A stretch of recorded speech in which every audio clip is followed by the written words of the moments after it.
Dapatkah kasih orang tua bertahan setelah dikhianati oleh anaknya sendiri? Daud adalah seorang raja, sekaligus seorang ayah. Meski Absalom anaknya merebut tahtanya, namun Daud tidak pernah mencabut kasihnya. Bahkan saat Absalom mati, Daud menangis seperti kehilangan segalanya. Seperti apa kisahnya? Inilah dia fakta Alkitab. Daud dan Absalom. Masihkah ada maaf setelah pengkhianatan?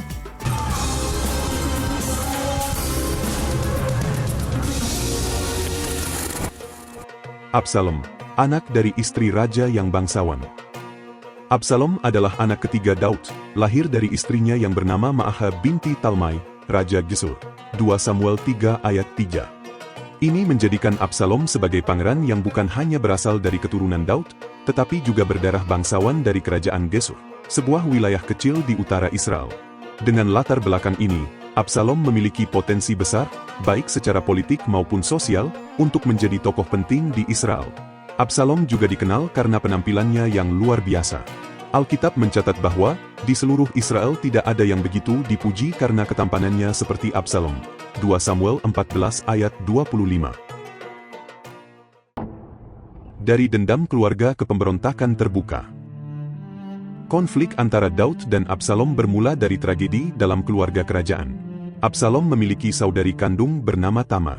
Suatu hari, Tamar diperkosa oleh Amnon, anak sulung Daud dari istri yang berbeda. 2 Samuel 13. Peristiwa ini menjadi pemicu utama pertentangan keluarga.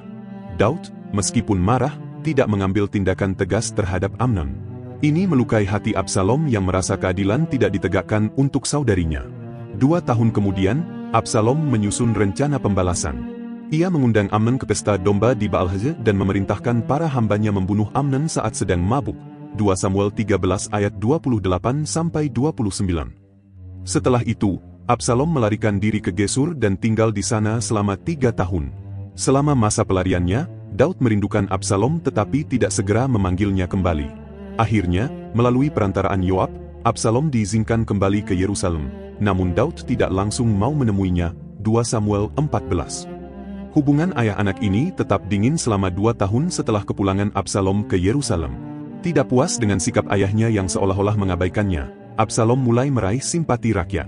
Ia duduk di gerbang kota dan menawarkan keadilan kepada rakyat yang datang mencari keputusan raja. 2 Samuel 15 ayat 1-6. Lambat laun, hati rakyat beralih kepadanya. Akhirnya, Absalom menyatakan dirinya sebagai raja di Hebron dan memulai pemberontakan melawan ayahnya sendiri. Perang saudara dan pengkhianatan. Pemberontakan Absalom menyebabkan Daud harus melarikan diri dari Yerusalem bersama pengikut setianya. 2 Samuel 15 ayat 14. Ini adalah masa paling gelap dalam pemerintahan Daud. Ia bukan hanya kehilangan istananya, tetapi juga dicederai oleh kenyataan bahwa pengkhianatnya adalah anak kandungnya sendiri.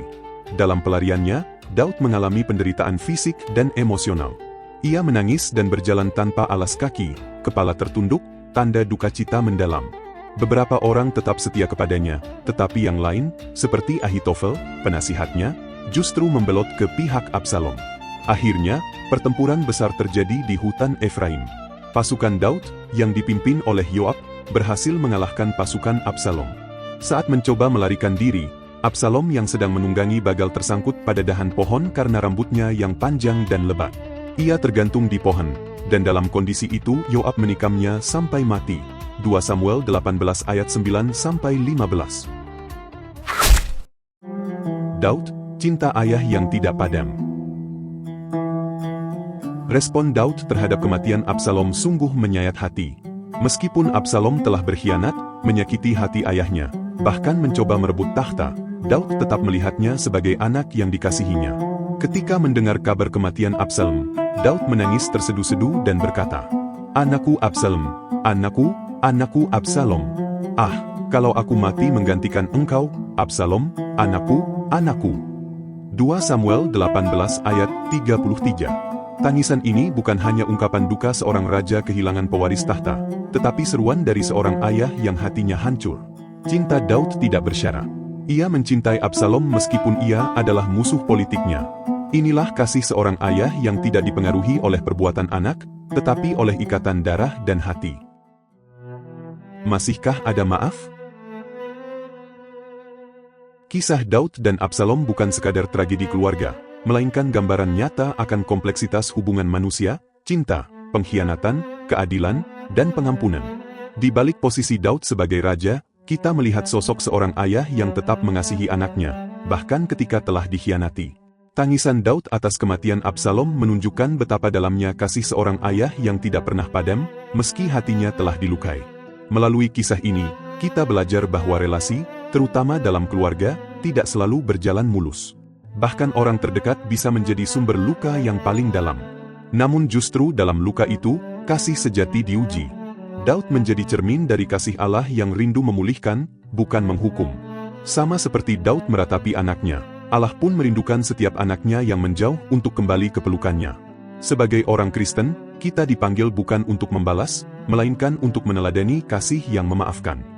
Mungkin saat ini Anda sedang terluka oleh konflik keluarga atau hubungan yang retak. Namun ingatlah, selama kasih Kristus hidup di hati, selalu ada ruang untuk memaafkan. Ketika dua hati saling membuka untuk mengampuni, relasi yang hancur bisa dipulihkan oleh kasih Tuhan.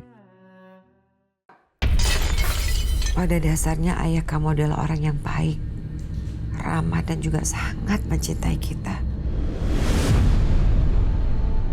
Masihkah ada maaf? Inilah dia short movie terbaru dari Cahaya Bagi Negeri yang sudah bisa Anda saksikan di channel Jawaban. Tonton filmnya dengan mengklik pojok kanan atas layar Anda. Sehat terus ya.